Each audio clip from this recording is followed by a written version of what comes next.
meeting, which will focus on police and community relations on and off campus, and also race relations between the student population and the staff.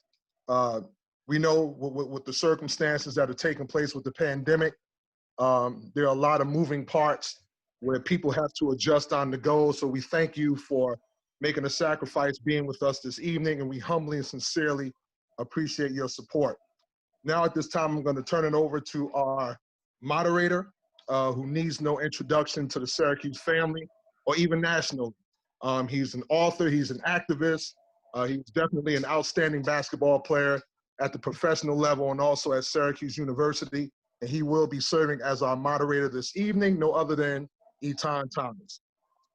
Well, thanks for that wonderful, overwhelming, and very kind introduction. I appreciate it. I'm really looking forward to this discussion. And like he said, we have a lot of moving parts right now. There's a lot with the pandemic that is going on. A lot's going on campus. We have new news coming, daily as far as if there's going to be a football season. So I know we had 2 football players that wanted to join. I think one of them are able to. So we're going to, figure this out. But this is an important discussion because Black Oranges, the reason why, Brian Tarrant got everybody together and formulated Black Oranges is that so we could be, as former SU athletes, that we can use our collective power to be able to make Syracuse better. That's really what we want to do. And, I shared with everybody, once we were on the Zoom calls and everything like that, my experiences of sitting down and speaking with Not Again SU students. And it was a, very eye-opening experience for me. I was there for John Wallace's retirement ceremony, and we had a round table discussion. I was there with my son, Malcolm, and we had a roundtable discussion with Not Again SU while we were there. So we went to the discussion, and it was very eye-opening. I have to say, we left there, it's interesting, my son, he was so quiet there, but afterwards, he had nothing but questions, as far as to, why is it like this on Syracuse University now? This isn't the Syracuse that you explained to me and that I always grew up, because both me and my wife were both proud Syracuse alumni. And, I told him, well, this is step one, and we're going to figure out how to make Syracuse better. And so it was just great that, months later, Brian Tarrant, started putting together Black Oranges, and this is the perfect way because we have to use our collective power. So what we wanted to do now is to really get information. This is for us to be able to have everyone be educated onto everything that has gone on and how we can be best of service. How we can help the current student population, how we can bridge the gap between the current football team and the current basketball team, which I would like to do more. One of the things that I heard from the Not Again SU students was that they felt a lack of support from different organizations, and that's something that we want to definitely improve on. So without further ado, I want everybody to be able to introduce themselves and give themselves a proper introduction, and we'll start with the Not Again SU students. And I know they want to be, I don't want to call them by name, and they explained to me why they don't want to be called by name. I had the chance of being able to have some of them on my show, and they explained to me. So I want them to explain to everybody why they are, why they need to be kind of anonymous for this time, or if it's the same as it was during the semester. So let's see, the first Not Again SU students, there's 3 of them who had who took time out to join us today. So I guess one by one, if you all could just introduce yourself in the way that you want to. Hi everyone, my name is, I'm not gonna state my name only for,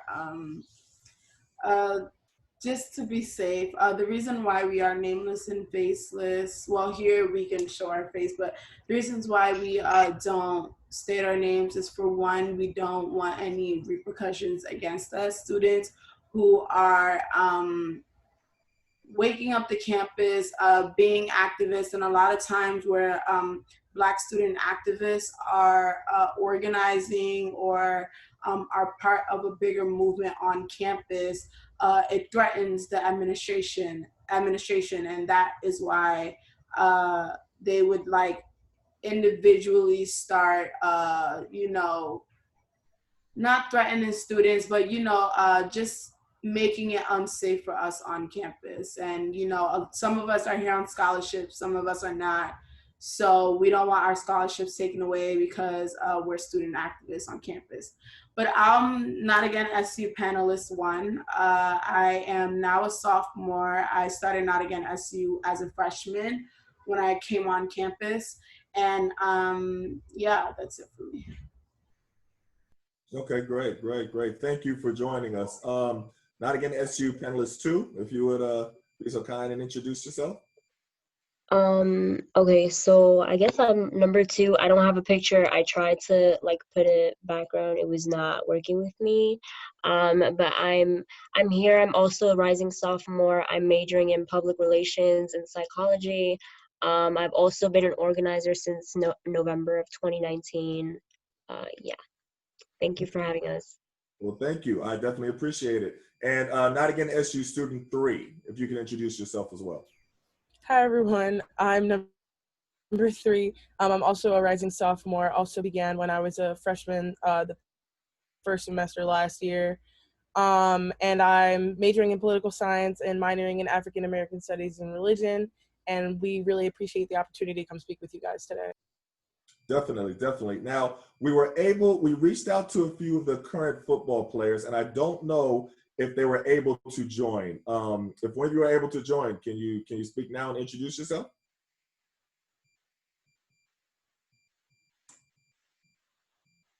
How you guys doing? I'm Kingsley Johnson. I'm glad to be here. I'm a senior, playing football at Syracuse University. Great. Thank you for joining us. And I think I'm looking at my messages, you may be the only one that was able to join us. Is there another one that was able to join us?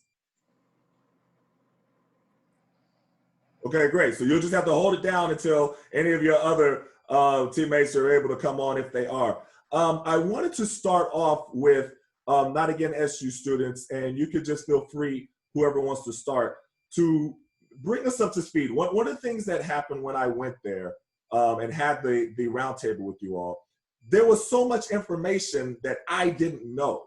That, I read about what was going on. I read about the incidents. I read about the fact that there was, the administration was kind of slow to, respond. And one of the things that really stuck out with me and my son, was the notion that you all felt unsafe.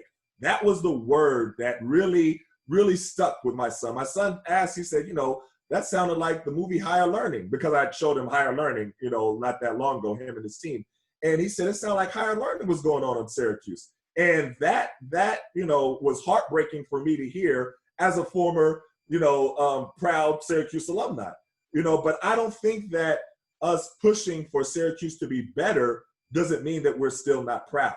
And I think that everybody that on this call are proud Syracuse alumni that want to push for it to be better. So first of all, I want y'all to explain to everyone the feeling of not feeling safe on campus. Let's start there. I can start. So basically, after you came with your son and we had that talk, we were really just trying to negotiate with administration. So before that, I'm gonna just give an overview of what happened. Back in November, there was a racial incident that happened in Day Hall, which is up the mount, and it's right next to Flint. And basically a couple students wrote the N-word on on the bathroom mirror. And then they also wrote another racial slur towards Chinese students. And so from there, they told students not to say anything to media or to other students because they didn't want it to get big. They didn't need another negative publicity against the school. And so once students found out, especially students who were here for 3-4 years already, who dealt with the racism from 3-4 years ago, they were extremely upset and they said, we want to take action. The action was to do a sit-in protest in Barnes. Barnes is one of the newest buildings on campus. So we knew that's where the moneymaker was at. So that's exactly what we did. We did a sit-in protest with Barnes. And from there, we were there for about, I believe, 7 to 8 days, or maybe it was 9. We were there for more than a week. And people were sleeping over, and there was times where they would like have people come spy on us and have, you know, there was a manifesto shooting airdropped at Bird Library. That's where the unsafety came from, because we knew that we were directly being targeted by these racist students. And we also knew that administration wasn't going to protect us or help us like they say they will. So from there, we ended up doing the big meeting, or where the chancellor spoke to the university and everybody at the school in the chapel. And he said that he wasn't going to sign our demands because some of the legal reasons. We had to change a couple of things in our demands list, but no one told us that. And so once he said he wasn't going to sign the demands, we started protesting. We had to change a couple of things in our demands list, and then it was signed off. But the reason why we occupied again is because the demands they signed off, we looked on the website to track the demands, and they said that it was more than complete. And we knew that it wasn't. So again, the incompetence and the lack of honesty from the administration to students. So we said we're going to occupy Krause-Hines now, and we're going to do it for however long it takes for them to actually take us seriously.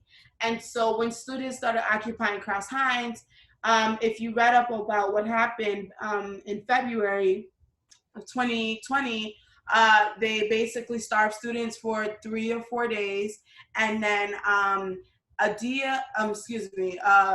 both of my Not Again SC panelists can speak on it, but they were inside and I was organizing on the outside to make sure that no SPD and DPS came to pull them out without their consent, and also because they were giving they called students parents and grandparents violating FERPA rights. And then they also were telling students if they wanted to eat, they had to negotiate with them. So basically negotiating their basic rights with administration in order for them to eat a small sandwich. This is DPS that was saying that, right? Or was it this was administration. This was actual administration. Both the panelists can speak on that specifically, but I'm just going to give an overview about what happened so that you guys are caught up. And so after that, that's when you came, and we had multiple people came to, you know, do talks and panels as we were trying to negotiate with them, because it was taking a long time for them to actually sit down with us and negotiate the terms on our demands list and our document. And it was very concise, it was very detailed, and if anybody wants our demands list, we can send that over. But essentially that's what happened. We ended up sitting down with them for the first 3, I believe it was 3 or 4 days. It was Tuesday, Wednesday, and Thursday. And then that Friday, it was like really quick. And they didn't even sign off on our demands like we asked them to. They went based on what they wanted to do and not what we agreed on. So it felt like it was just this back and forth, like it was nothing really being done. And then during quarantine, we got on the call with them again, and they hung up the phone on us. And as we were trying to, you know, finish negotiating, they just like, you know, it's a pandemic and we're quarantined, and really, like, if they didn't want to do what they say they were going to do, like, we're not physically there to make sure that they're going to keep up with our demands. And so right now we're in the midst of making sure that our demands are in place and making sure that they're actually being fulfilled to its fullest extent. The unsafety comes from when we talked about this manifesto being dropped. It was a New Zealand shooting in a mosque, and a white student airdropped the manifesto to a bunch of people in the library. And state troops came on the campus, SPD came on the campus.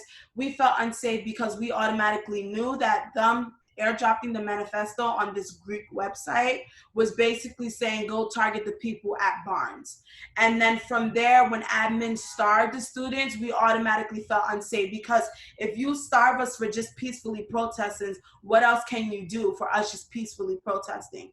So that's where the unsafety comes from. And there's multiple times where students who were here before us said that when they tried to apply for things, or when they try to get things, if they see their name and they're student activists, they will actively make sure that student doesn't get the, let's say if they're applying for the job, make sure that, so basically blackballing activist students, especially Black activist students on campus. So that's where my unsafety comes from, because I do a lot of activism work on the outside. And this was my first time being a freshman organizing within a university, especially a private one, especially a university that has history of racism since the 1900s.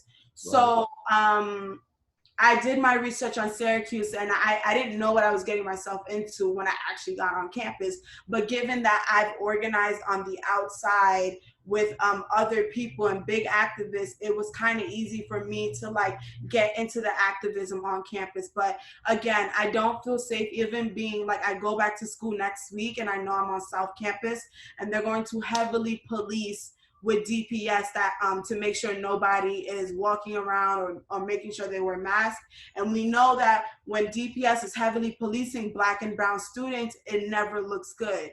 So that's where my unsafety comes from. I don't believe in law enforcement, and I just know that when I go back and my name is seen, they're going to automatically know who I am. That's why I feel safe. But I'm gonna let my other two panelists speak more about that. Well, definitely, thank you for that that description. And I want to go to the other not again SU student too. You know, to just expound on the actual atmosphere as far as the events, because a lot of people, you know, we read it. We read everything that happened, but the way that y'all described it happening in real time was just so different to me. Now, it was like one racial incident after another. It wasn't like just one, like the N-word was sprayed, was painted on the wall one time, and then, you know, that's really it. There was like over 25 different things happened in like one semester that y'all were explaining to me. Talk about that aspect, because that's the part that, you know, a lot of people don't really still know. Yeah, so there were over 30 like bias related incidents in the first semester of our freshman year. So I think just that in itself, and then there being no updates on the DPS website that they made to update us and let us know the progress of each of the one of the crimes, that never happened. So they would say, oh, it's like still in investigation. They wouldn't let us know any, like, obviously they can't tell us the names, they can't tell us any of the perpetrators, but we also haven't heard whether they've been found or not. So that, like, that's very concerning, considering a lot of students were very concerned, especially freshmen. Like, when you first get on campus, and then within the first 2 months of your freshman year, you have a lot of these racist, anti-Semitic, homophobic crimes happening on campus in your residence hall, you know, and then hearing from DPS officers that you cannot speak about them because you will get in trouble if you speak about them. That's very concerning, and that creates a very unsafe environment because you can't even talk about what's happening. So how do we get to solving the problem if we can't even address it amongst ourselves? That's very concerning.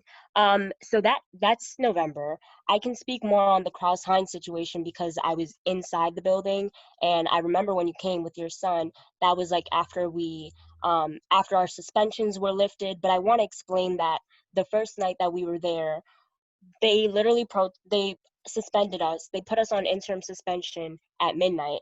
The building closed at 9 o'clock. They closed it 30 minutes earlier so people wouldn't get back in from getting their clothes, because we were always planning to sleep over.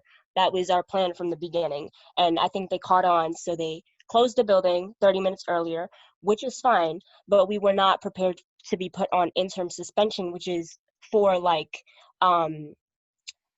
that's interim suspension. The description that they gave us was for people that pose a real threat to the academic atmosphere. So people that have weapons and people that are actively threatening other students on campus. So if you're looking at student protesters that are sitting in a building as an active threat, but you're not saying the same thing for a school shooter manifesto, that also creates a very concerning comparison, and obviously Black and brown students will not feel safe or protected on this campus if that's how you're responding to those two incidents. So after we were suspended, we were not let outside of the building because they told us if we left the building, we were subject to arrest. And obviously a bunch of freshmen, we don't know. Some of us are familiar with our rights when it comes to that. Some of us are not. I was one of them that wasn't. I lost my job because I couldn't go to work.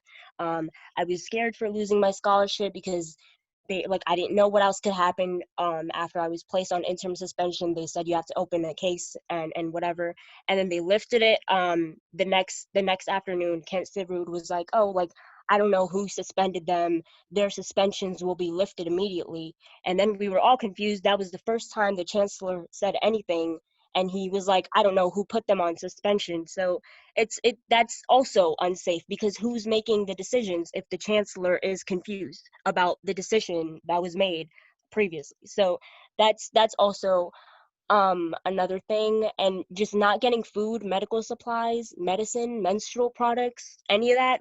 People were trying to slip pads under the door, and the DPS officers would literally throw them out, or any bag that came in, they would be searched for any food, and food was thrown out in front of our face because it could not get to us, and that's on video. So we wish we were making this up, to sound very like they're hurting the kids, but they're hurting the kids, and that's what happened. So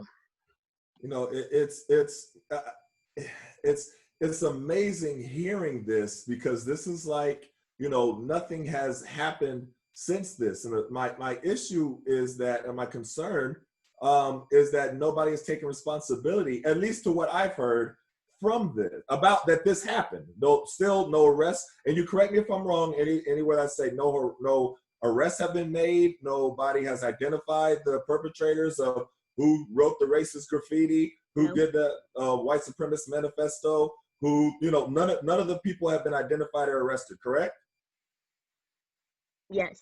That's correct. All right. So one of the things, and then I want to go to Jonathan. One of the things that you said while you were there was the lack of support that you felt from other organizations that were there. That at first, a lot of different organizations, a lot of the white, because it looked like everybody was just all on Syracuse campus was just unifying against hatred. That's what it looked like for a quick minute.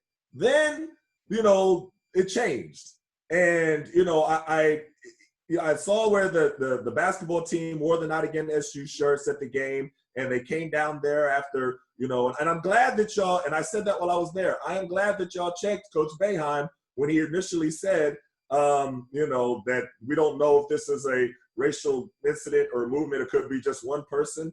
And I was like, wait a minute, Coach, you can't say either way if you don't know. And then he came down there and y'all discussed it with him. But talk about the lack of support that you all felt from the other student organizations, from the white fraternities and sororities, from the Jewish fraternities and sororities, from the football team, from the, the different sports, because that's what we want to do. We want to be able to bridge this gap where you all don't feel like y'all out there by yourselves.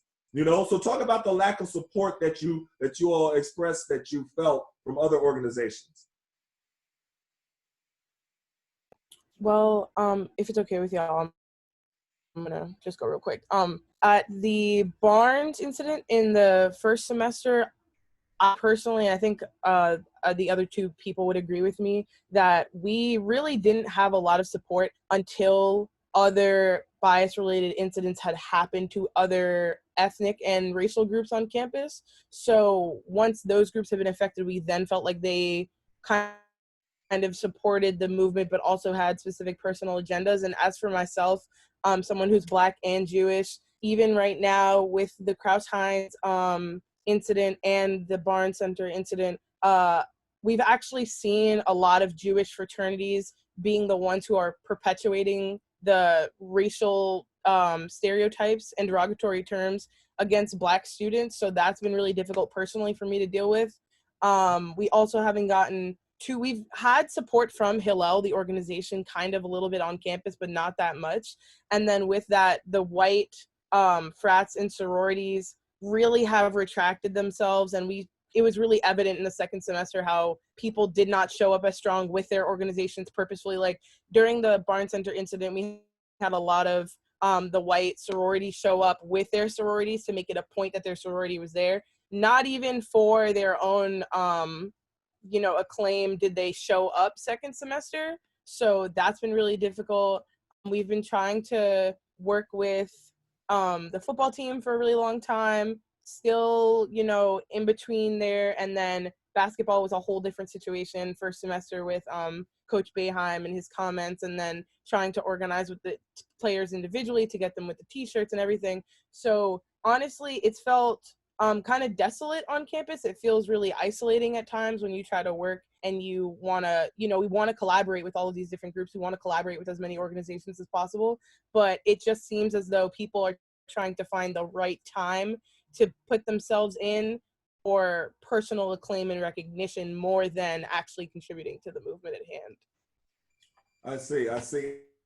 And this is where, and we're all responsible because we all want to be able to be supportive. Everybody on this call wants to be supportive. So some people, because you made it very clear when I spoke with y'all that you didn't feel a lot of support from the Black alumni, you know what I mean, from the athletic alumni. And I'm a part of that. So it's not that, I don't want anybody on the call to feel, too much like they're being, the whole point of this is for us to make sure that they feel supported and that we're able to support them in the way that we can. And we want to listen to them about how we can be supportive of them. I want to go to Jonathan.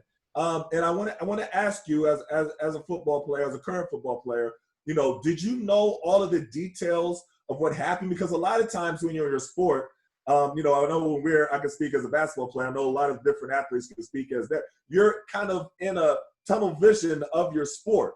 And so it's like you go to practice, you go to your meetings, you go to a game, and it's kind of like tunnel vision. Were you aware of everything that happened, on campus last year? And, do you think that this is something that the football team would want to, I know you can't speak for everybody, would want to try to help as far as race relations are on campus as a whole? That's a loaded question, but just wanted to ask you those. Yeah, I think I'll break it down as I go along. Most definitely, as a football team, we discuss this, and I'm 100% sure that any of my teammates will back me up on this, that we wanted to help as much as we felt that we could. And at some point when it was all just getting started, we didn't feel like we could do anything.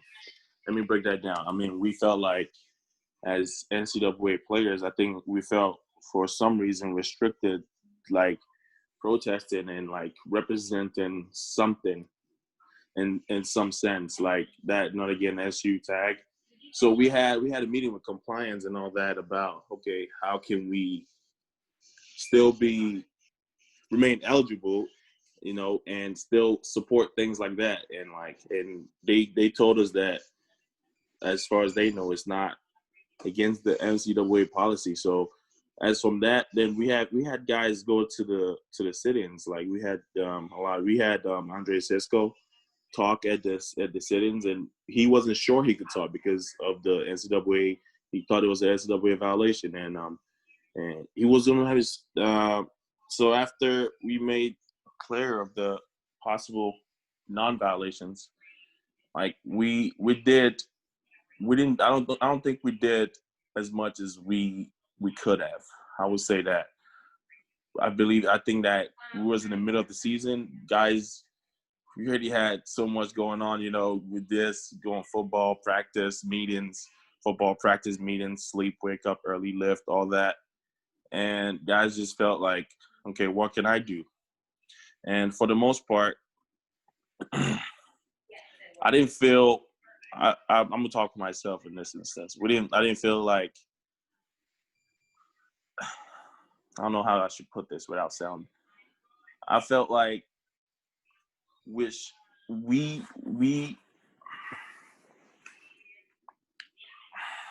It's all right. Take your time. I'm lost of words. Like, because when we heard about like what was going on, like we at one point we didn't want to play for Syracuse University. We was like, yeah, we don't know what's going on. We had a meeting with Wild Hack. We asked them about all this, and that was a long time ago. But at one point, when they suspended the protesters, that was like one of the last straws that we were like, okay, what is going on with this? We had guys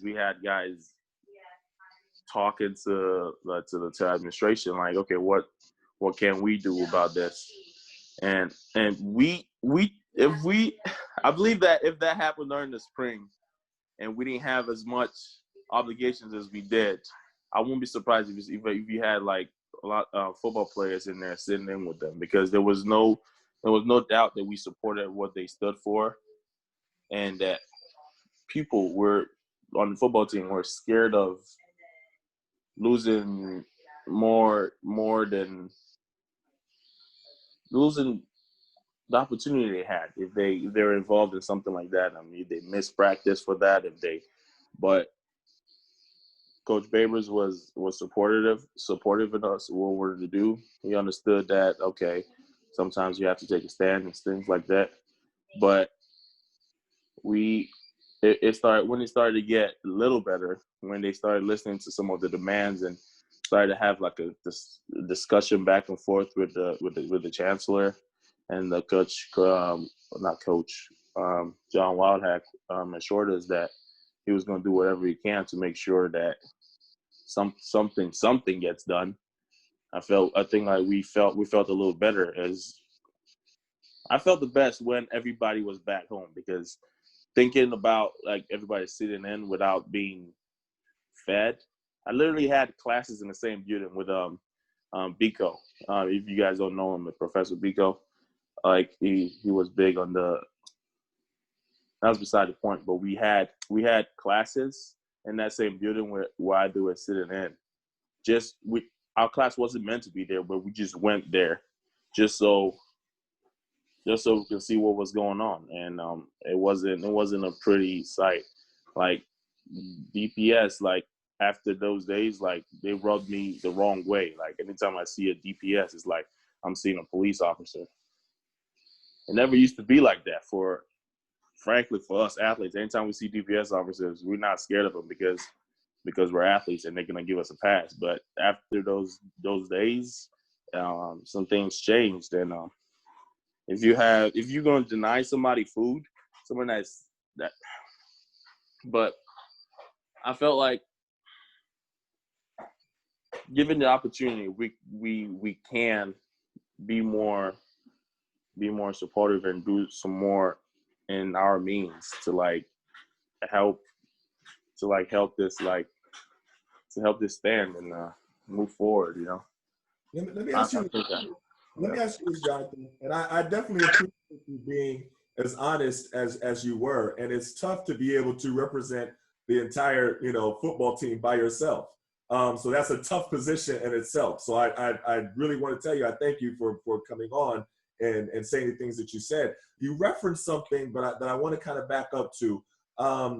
There's this notion kind of hovering around the football players, and I've spoken to a few of them that spoke to me anonymously, because right after I spoke to them, to Not Again SU, I went and I contacted the guys that I had a connection with and asked them directly. I was like, okay, do you all feel that you have the potential of losing your scholarship if you join a protest on campus? That was flat out. You know what I mean? Is there a fear that if you speak out on a protest that's on campus that you have, and I have to ask it because that's not how it was with basketball. We never had that. I've never had that float around. That was never a thought. That was never dangled over my head. I mean, the first day on campus for me, I joined a protest, and it was that the DPS had pepper spray. Now, this is back in '96, so things have changed since then. But the protest was that the DPS was allowed to use pepper spray. And the thought was that they would use them all the black and brown students. But now, at least what it appears is that DPS is fully weaponized, like regular policemen. And that's a whole new thing that I don't know about. So, you know, but going back to what I'm saying, asking you, Jonathan, was there that notion around the football team that kind of, if they did join, or if they did say too much, or they said anything at all, that they could lose their scholarship? Yeah, most definitely. For some guys at the beginning of all this, we didn't know a lot about what was going on, but we saw students getting suspended and all that. Some of us thought that, okay, if they're getting suspended for sitting in, like, what are they gonna do with football players? He's gonna take our scholarship that's the first thing they're gonna do, and just force us to get out. But I feel like, yes, that was one of the concerns some of our players had. Wow. So, and just an announcement to everybody, and I'm sorry, I was supposed to announce this earlier. I got, right into the discussion. But in the Zoom group chat, if you have any questions that you would like me to ask the panelists, put them in the chat, and I'm going to go by one, in a little while, and just ask your questions. So you could be part of the entire discussion. So just write in the group chat, the Zoom group chat, just list your questions, and I'll try my best to get to all of them. Yes. Do you mind if I reply? I had a couple of things to say. Definitely. No, I'm kicking it right back to you. Yes, sir. Responding to one of the panelists who spoke on the first thing about with support from organization, I wanted to speak on that because I noticed that in connection to right now with the Black Lives Matter movement and what happened on campus, where there's a big hype on campus and a lot of people are coming and a lot of people are basically saying like, they're on campus and, they're supporting, and then somehow all the support goes away. And that's what I noticed with a lot of Greeks and with a lot of athletes. And so with the basketball team and Boheim, that was very interesting to me because it was interesting that, what he said, basically, I'm going to turn my camera on. What he basically said is a person who has privilege. He is a white man who is working for a white institution. And so him saying like, oh, I don't think Syracuse University is racist is because he is actively a part of that oppression against Black and brown folks on campus, against Black and brown folks and Black and brown athletes. And so I'm not surprised that a man like him said, well, Syracuse is not that racist, or, I think it's not that bad. I think it's one person just doing it and acting like a fool, excuse my language. But really, that's not the case, because if you know about white supremacy and if you know about the history of Syracuse from Syracuse 8, you should know that the way Syracuse has moved is only to benefit Syracuse University, their money and their alumni, and to make sure that they build the look of Syracuse University. And so if anything threatens that, so if it's a student athletes protesting, or if it's students just actually sitting in and protesting, and that's a threat to them and a threat to their money, they're going to do whatever it takes to make sure that's no longer a threat. So that means starving students and taking scholarship away. Now, when it comes to athletes, when I noticed the basketball team had put Not Again SU or wore it during one of their games, that was only a publicity stunt, one, because no one came and spoke to Not Again SU. Boheim came and tried to bring in food, but we stopped him and said, you can't say you support us and you're here with us and bring us food if you're saying other words to media, and if you're saying different things to your athletes, to not protest and stuff like that. And so with the football team, it was interesting because there was an alumni who was a football team who was actually in close contact with me when we were trying to, get the current athletes to actually speak out against the oppression and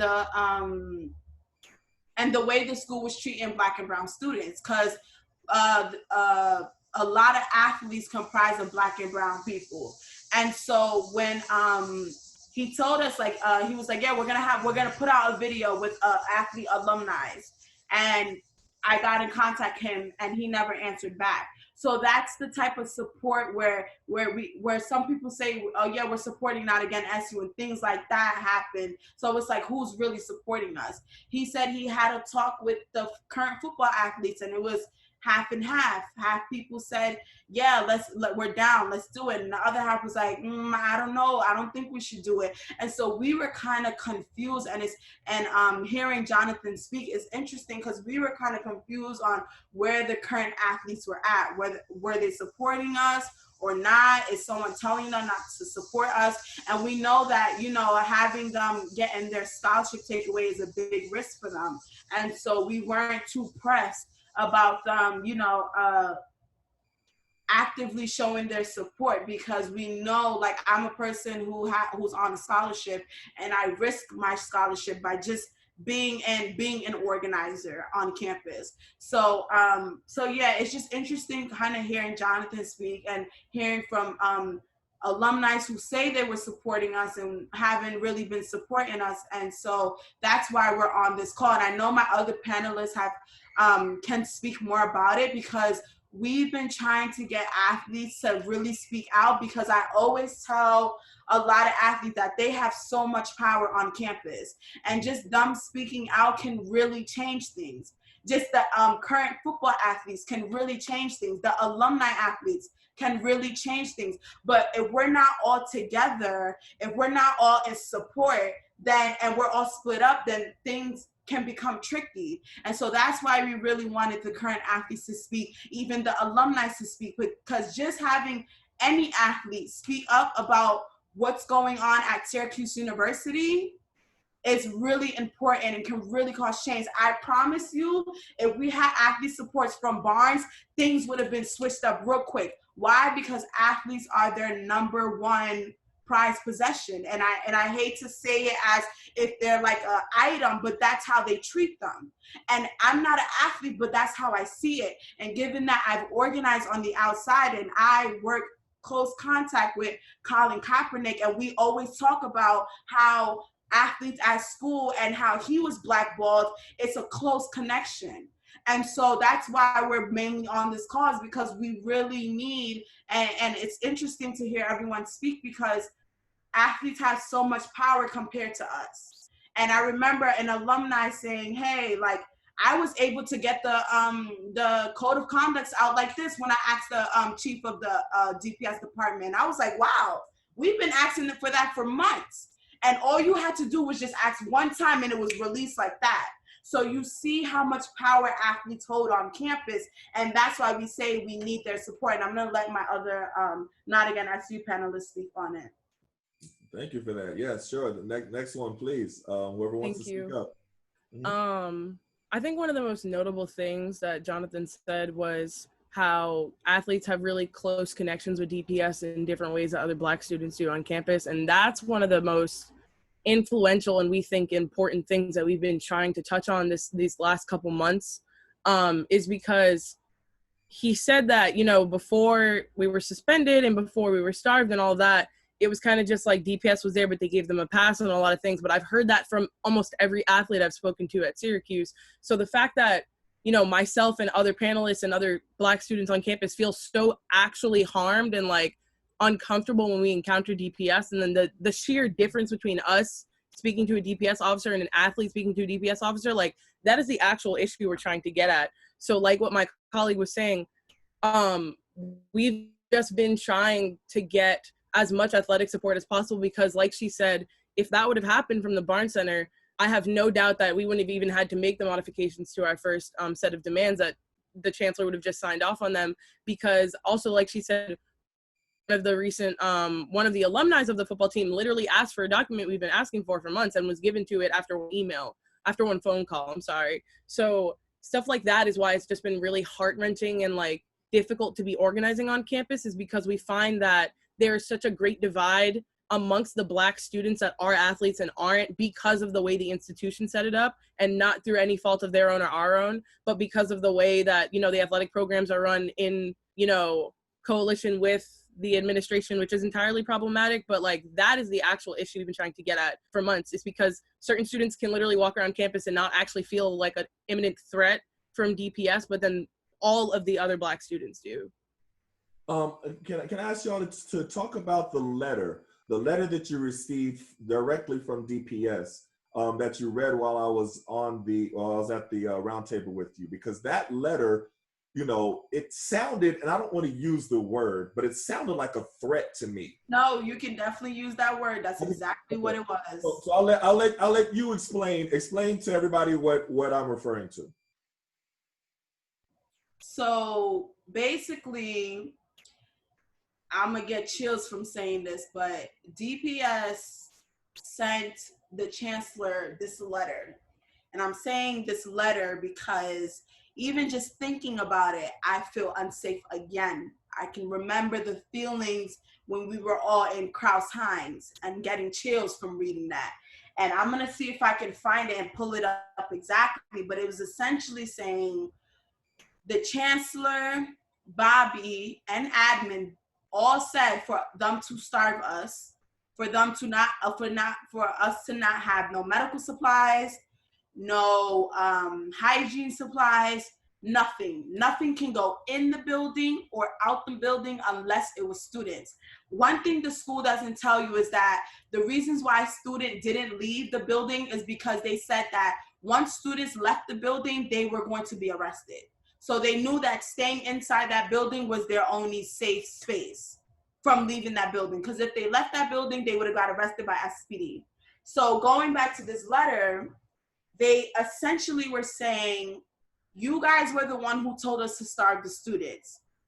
Now you guys don't want us to watch them because they actually removed DPS from the building and put the yellow jackets because they felt unsafe.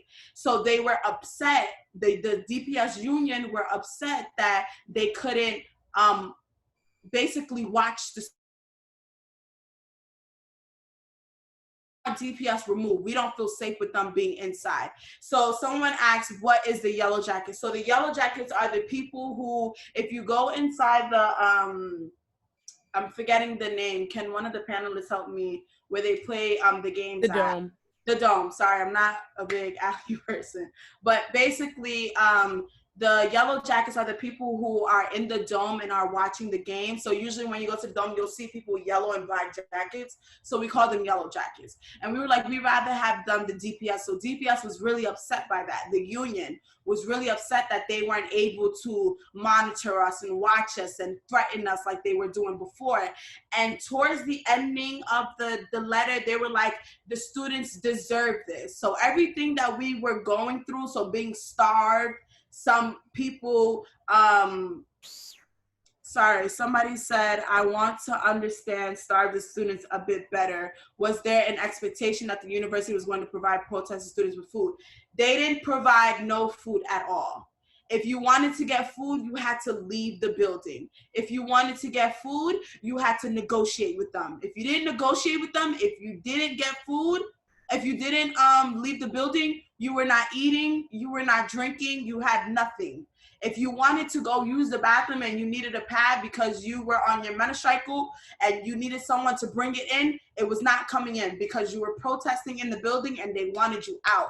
If you didn't get out, you weren't getting no food, you weren't getting hygiene products, you were not getting nothing at all, not even medicine. My panelists could speak more about that. I'm just jumping in really quickly, but the issue with that was that, oh, I'm sorry. One second, before you go, and I will come right back to you. Can you, panelist number one, can you try to find that letter from DPS while panelist number two is talking? Because I think they need to hear the actual letter. And that was a direct letter to you all that you all read. Okay, so go back. So now panelist two, go ahead with your point. Sorry to interrupt you. No. I'm also trying to find the letter on Twitter because we tweeted it a while ago. But like my colleague was saying, the issue with the starvation situation was that we were suspended. So we couldn't actually leave the building because then we'd be arrested. And no one wants to be arrested as a freshman at Syracuse. So the problem wasn't that we were promised food if we left. The problem was that they were withholding food, but we also couldn't leave because we would then be arrested if we were trespassing on campus, which would mean if we went to our dorm, if we went to a class, and if we stepped outside of the building. And then in addition to that, the real issue was that there were students that had like dire situations inside the building that literally had to leave, but because they were suspended, they couldn't because they would be arrested once we left. And there was one more thing, but I forgot what I was going to say. Oh, that's okay. Let me ask panelist number 3, because I want to see if you, because since we have Jonathan on the Zoom with us, I want to see if you could give him, you know, direct points of how the current football team can help and how they could be of help. And then maybe he can take that back to his bigger team and kind of run it by them, try to work, you know what I mean? So if you had to list 3 things that they can do actively to help, what would that be? But you found the letter, so we'll go to that right after that. Yeah, so I think the first thing and the most important thing is just as a team to address what happened and like bringing up our narrative rather than the administration's narrative, because we know those are 2 completely different stories. So I think the first thing that you can do is have a conversation like the team without the coach, like talk about, I feel like you definitely have already done this, because there's no way to avoid something like this that happened on campus that affects you all. But I feel like if you all can come up with an action item, and I can't tell you what that action item can be because I don't know what you are and are not allowed to do as student athletes. I don't know if you're advised to protest, not get engaged at all, and I'm not here to tell you like risk your entire athlete scholarship or like risk your potential chance at becoming like a professional athlete player. I can't tell you that, and I can't tell you to protest. I can't tell you what to do, but I think the best thing for you all to do is come up with a tangible action item that you think your entire team would agree with, and bring it up to the coach. Whether that is, I really can't say like withhold your labor. Like I can't say threaten to not play a game, because I don't want any of you to get kicked off for that, and I know that can definitely happen. But I think if you all can agree to do something, whether that's like sitting out a game, like all of you doing something, I think they can't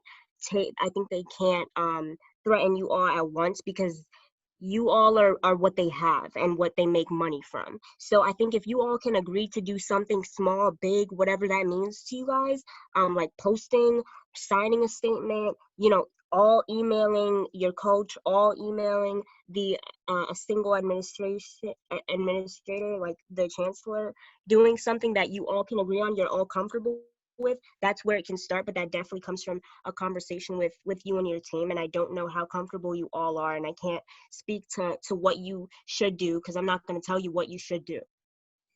Jonathan, I want you to also know that this is one of the things that Not Again SU, you know, wants to be able to be assistance with, and you know, to be able to contact the athletic director, to be able to have communication with the school, because as they said, you know, we have pull with the school. We do, even though we're old athletes, former athletes, we're not current ones, we still have pull. Our numbers have grown to 350 different former athletes have signed on to Black Oranges, 350. So we suspect that, you know, by the end of the year, it's going to be at least 500. So that's so we're going to keep on growing, because as more people hear about this, everybody, we love, we have pride in our alma mater in Syracuse, but we also know that there are a lot of things that have to change, and that we want to be able to push for a better Syracuse. Because I'll be honest with you, after leaving, talking to them, I wasn't that confident about my son coming there. That's the honest truth. And that's why I said, okay, we got to do something. Because as it stands right now, for Malcolm to be asking, you know, he's hearing them say they don't feel safe. Why would he want to go into an environment where Black and brown students don't feel safe and he's Black? You know, so sorry, so I don't want to go on a tangent, but I wanted to make sure that Jonathan understood that and get your response before we go to the letter.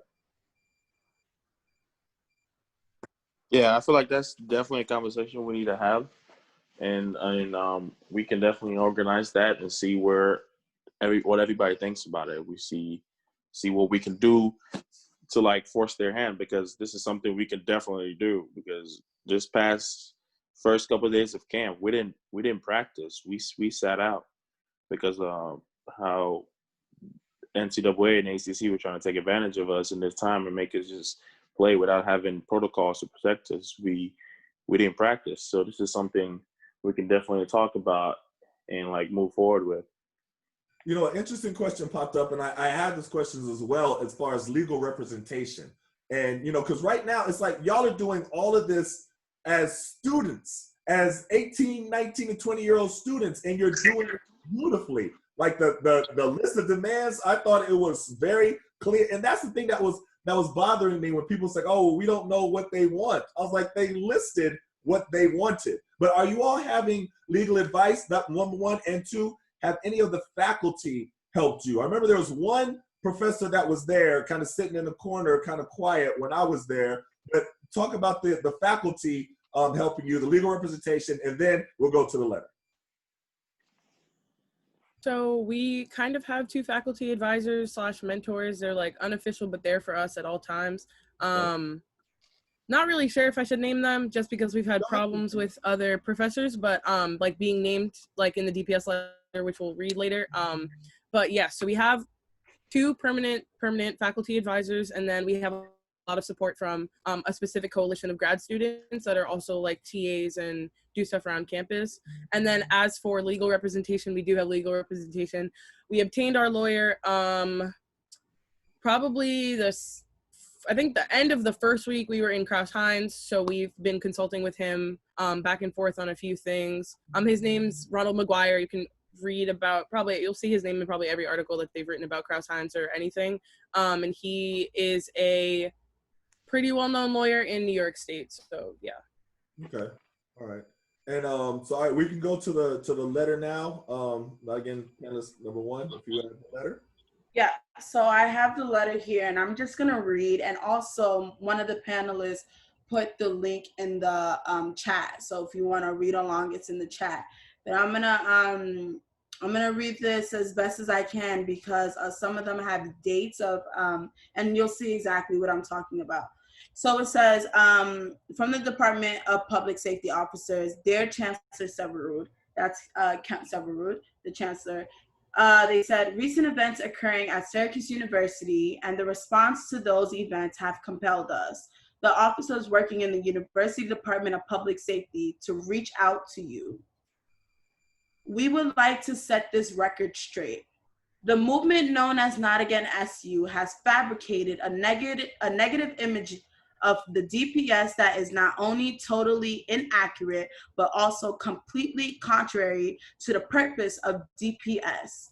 The DPS officers worked around the clock 365 days a year, often in shift running over 18 hours a day to keep the SU community safe.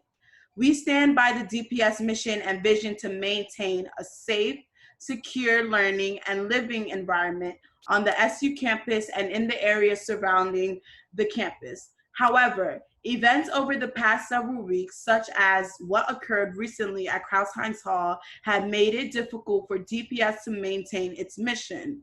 This is not because the events occurred, but rather because SU has prohibited the DPS officers from carrying our duties during these events.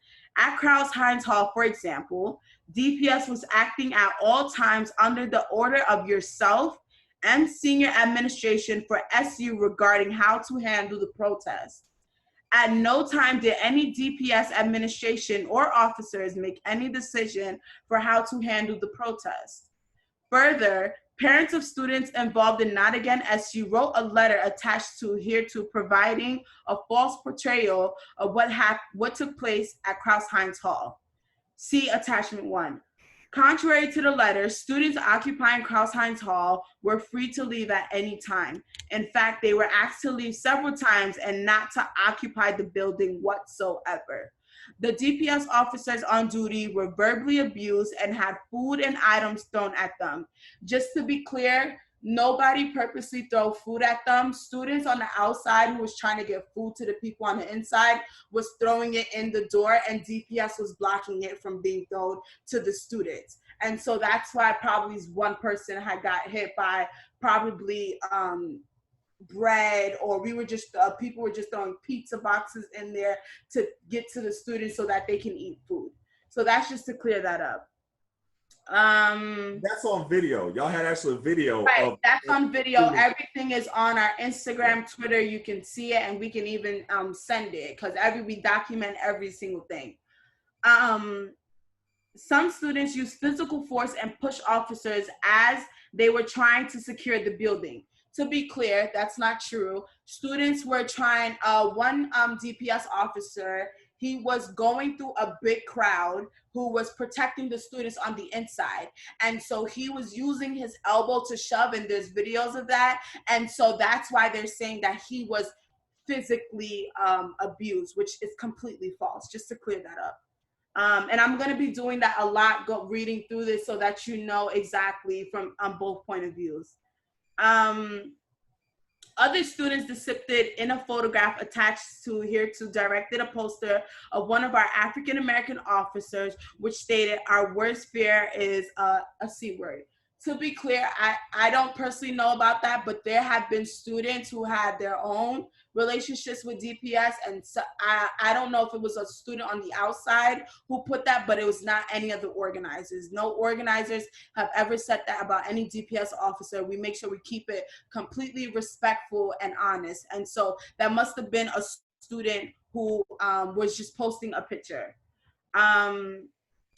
The attached video link even shows student using force against DPS chief, where he had to resort to his training utilizing weapon retention techniques because students were touching his firearm and attempting to disarm him. That is completely false too. Students were trying to, he was coming out the door and he said to a student, "It's cold, isn't it?"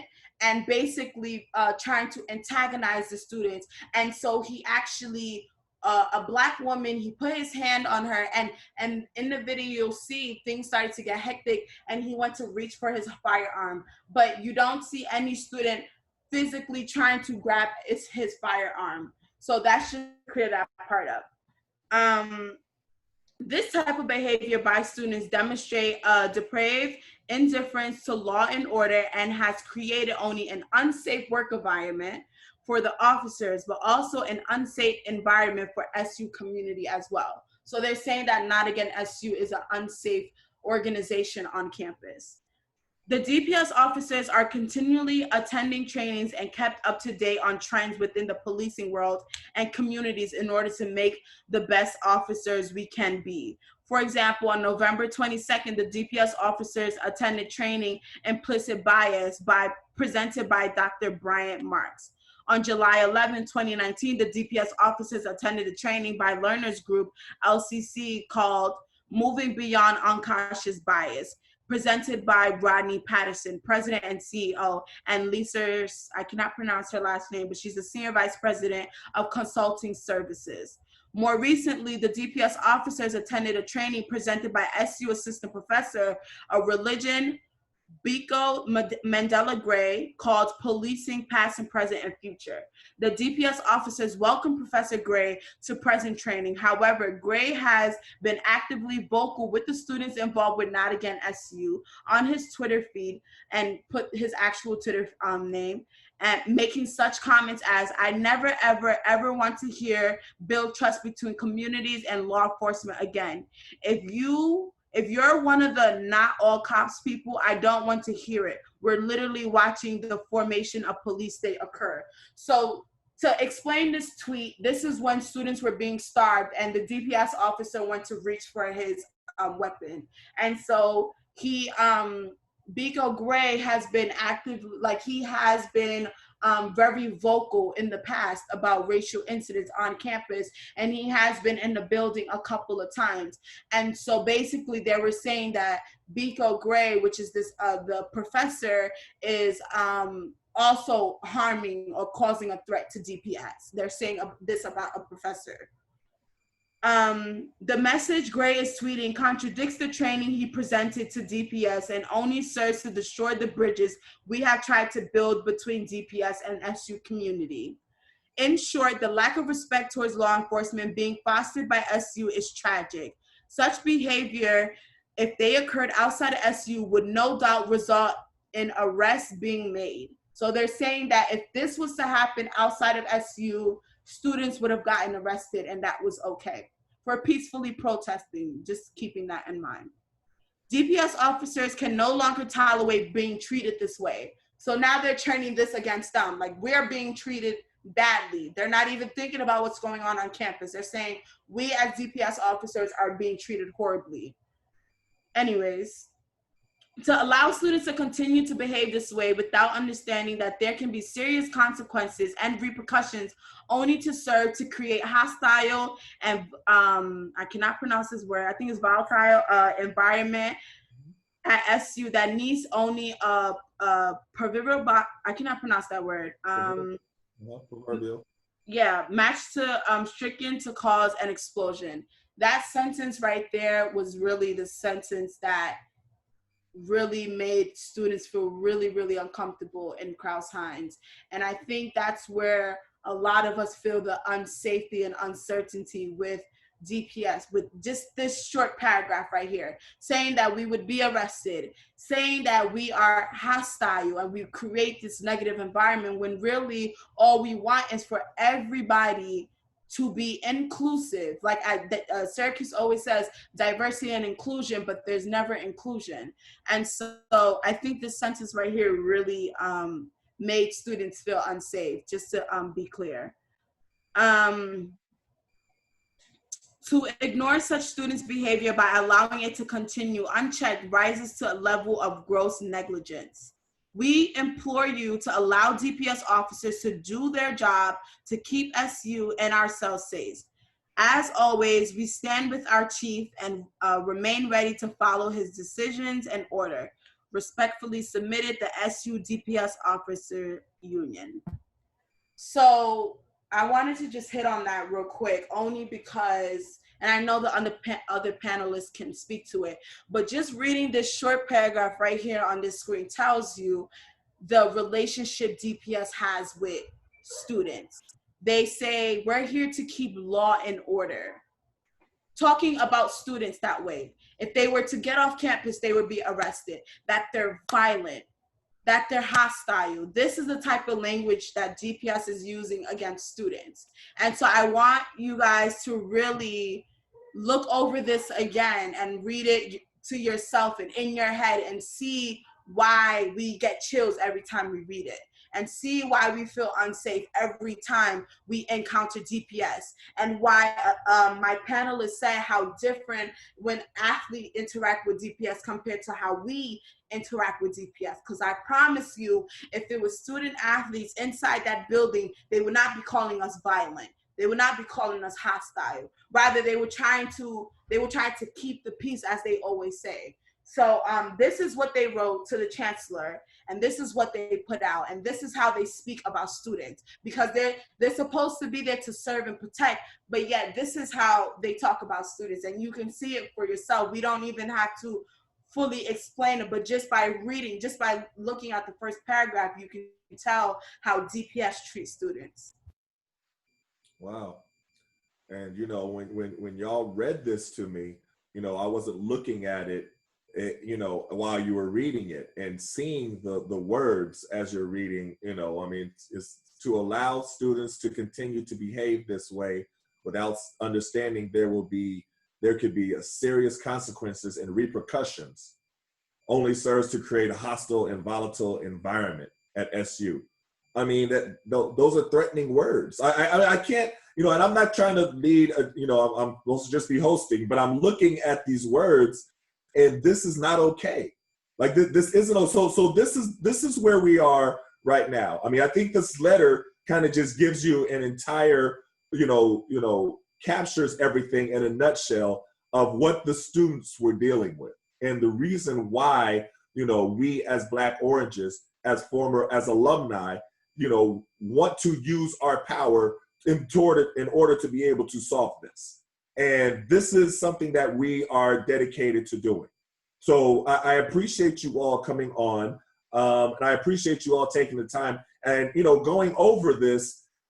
I understand how troubling it is. And somebody asked in the chat room, you know, what do your parents say, and do they feel comfortable sending you back to SU? You know what I mean? Like sending you back to to start, like you said, you're starting school here in a week. You're going back up there in a week. What is the feeling going back for you and your parents?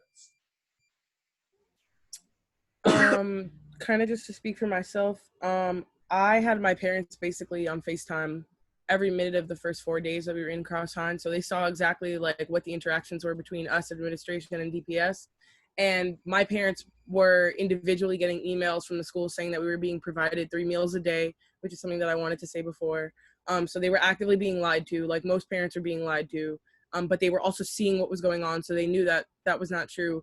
And then my parents, my mom actually came up for about 2.5 weeks. I think my dad stayed like a week and a half because they just did not feel safe with me being there. Especially after like watching us do our drills. If we were to get raided by SPD, like what we would have to do to protect ourselves. So they don't feel comfortable at all with me going back. They've tried to convince me to actually transfer multiple times. I have some kind of undying love for our school that I think extends through my passion for wanting to see it get better, but also wanting to see it get better for other Black students. But I know that like among our parents and a lot of other parents, the feeling is like, especially with the pandemic and everything about going back right now, we know for a fact that a majority of the Black students live on South Campus. Like that's just how our school works. That's like actual, you can find the data if they release it. And we know that our schools released a number of articles and emails already saying how over-policed by DPS, South Campus, and other like technical on-campus residence halls are going to be. So they do not feel, my parents have begged me to stay home. I don't want to stay home, but my parents have actually begged me to stay here. They don't feel comfortable with me or my friends, like anyone in the organizing group going back. And that's also because of some of the alumni from Not Again SU have told us, like one of my colleagues was saying earlier, how they've been denied specific scholarship opportunities and different things on campus after being labeled one of the Black activists on campus. So they know, especially because of the way DPS uses their body cams, which is a whole nother conversation we could have, but they've already profiled a ton of us and they have our names on a list that they say that doesn't exist, but we know exists. So I personally don't feel the best going back. I wish it could be different, but I also don't feel comfortable staying away or not being there to at least support other students on campus. So that's kind of where I am personally. Well, that's really commendable of you. I mean, it's just when I was blown away by all of you all's, courage and commitment and your determination. I just thought it was absolutely amazing. I want to ask another Not Again SU panelist how your parents feel about you coming back and how you feel coming back on campus. I can speak on myself. Like my parents don't know that I'm an organizer. They don't know that I'm involved at all. They know that there have been protests going on. They saw it in the news like in November when there was a lot of coverage in the media with like CNN and NBC, and they called me and they were like, "Oh, like what's going on at your school?" And I told them I was protesting, and they like basically yelled at me and told me not to protest, but like I wasn't really gonna listen to that. Obviously I'm still here. So after that I didn't feel comfortable telling them that I'm a core organizer, or like I don't tell them anything about that, and I avoid that topic. They don't feel safe with me being here, but I think after all the trauma this school has instilled in me, I don't feel comfortable leaving or running away from this after I have put a lot of effort, time, and energy into this, and the amount of energy this school has taken out of me. I want to do something about that, and I can't just leave the school. Wow. And Not Again SU student, I think number one, I'll ask you the same question: how your parents feel and how you feel returning. So I have a really strict mom. I come from a really strict. My mom is an immigrant. So a lot of the activism work I do, me and my mom are completely different, and so I'm more the very outspoken person, and she's really like she's more quiet, and so we don't see eye to eye things when it comes to activism work, and so she knows that I do the work, and she doesn't really understand things about like racist institutes that what happens to Syracuse. She doesn't really understand stuff like that. So it's hard to explain everything that goes on with Syracuse University and how it is to be a Black woman on that campus.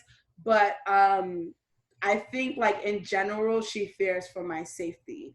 And so a lot of times I sometimes don't tell her things because she gets worried too often. And especially if she knows about what happened at Syracuse, she would be even more worried. But because I'm on there on a full ride, like I always maneuver and push past through things. And so if I'm gonna have to deal with racial incidents and organizing as I graduate, then I'm gonna push through that and deal with that, because at the end of the day, like we come from a strong family. And so yeah, she doesn't want us to, like, I don't think she really wants me to be on that campus, but sometimes you have to do what you have to do. And so yeah, I think it's the same thing with the other panelists said. Like, I think a lot of our parents fear for our safety, especially that we organize, but I think it's all really for the good. Like, we don't do these things for ourselves. We really do it for our community, our people, for the people coming onto campus, for the people who graduated 20 years ago. We do it for everybody. We don't just do this stuff for ourselves. Wow, and thank you for that. And Jonathan, I want to ask you, how do you feel after hearing all of this? I'm sure you didn't know all of these details, but how do you feel now after hearing all of this?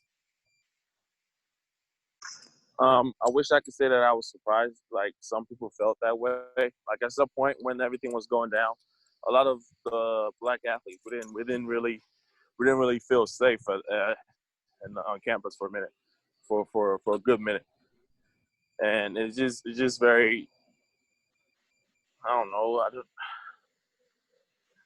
It's terrible for somebody to feel, for people to feel like unsafe, especially people that are supposed to be protecting and looking over them, and I just wish like there's something as athletes that we can like start doing, like to make everybody like feel safer about that. So, and this is a difficult subject, and this is kind of how I was after sitting with you. I was kind of like, I was left speechless. Like I didn't even know how to respond to everything that I heard. And I really want to thank you all. I know somebody just said, Monica just said it in the chat, but I really want to thank y'all again, for your continued strength, for your perseverance, for the fact that and I understand your parents' concerns. Like I said, I left there like, I don't want my son to come here in the middle of all this. That's how I left meeting you, when we had our roundtable discussion. That was what I thought, looking at Malcolm, who grew up loving Syracuse. You know what I mean? Both of his parents graduated from there. We have Syracuse stuff all over the house. We're alumni. But, that's, again, I want to reiterate this. This is not just a one-time discussion and then we all feel like, okay, we did our part, we listened. This is not what, and I told y'all then, we're going to keep on pushing to try to make things better. And that's what we're going to continue doing. So we're gonna continue. We're gonna use our connections that we have there and try to push for different things. We're gonna reach out to DPS and try to hold them accountable. Try to see how we can work with them and try to how to address some of these issues that are going on. The Syracuse University as a whole, they have a different department that they just put together, a multicultural department. So we're gonna try to do what we can.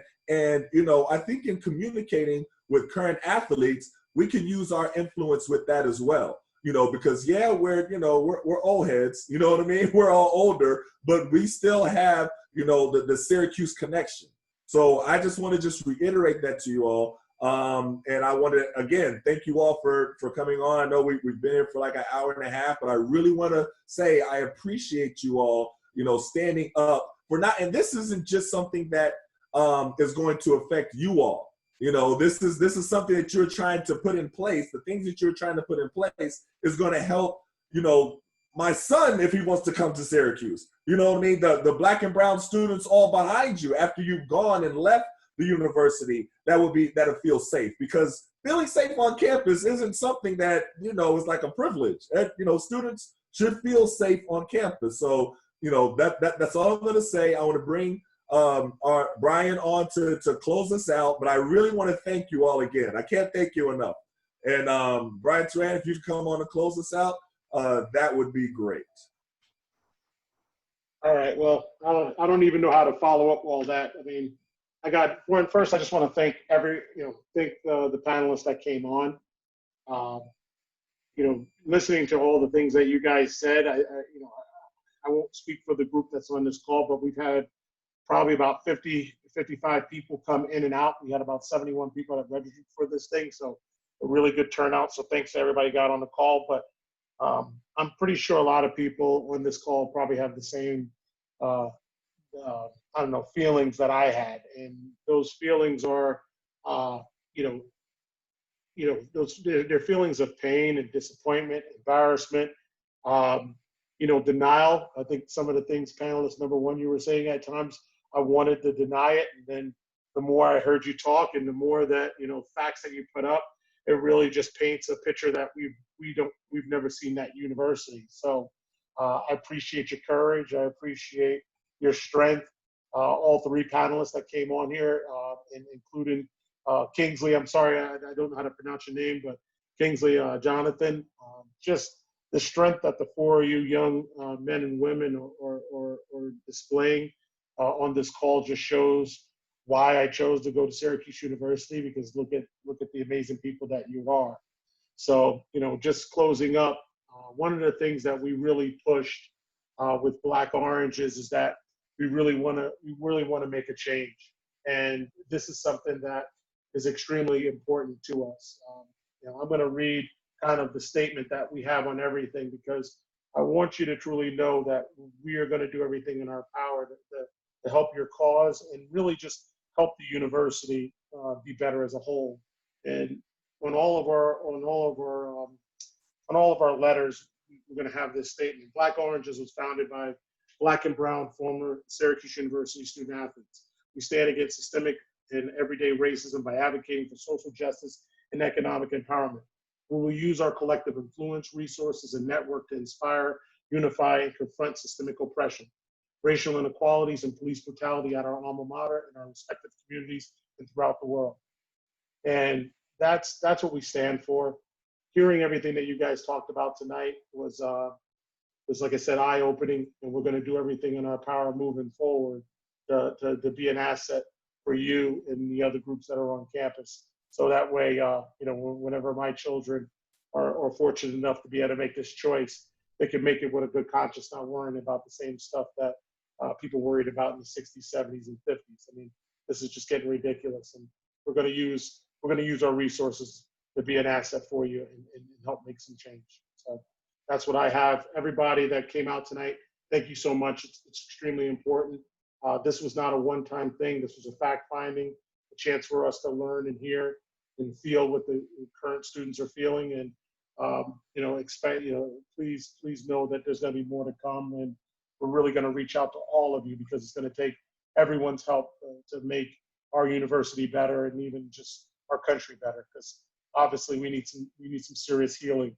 The conversations that we had today aren't very much different than the conversations that my parents were having and my grandparents were having, and we got to stop this cycle. So, Derek, thank you, everyone.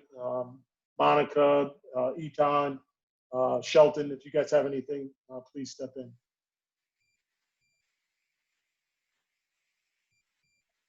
Okay. All right, everyone. I really appreciate it. Etan, awesome job. Again, members of the Not Again SU, thank you. Kingsley, thank you so much for your time. And everybody, please, if you have ways that you can help, please send in your emails and reach out, because again, this community is growing and we can use all the help we can get. Thank you.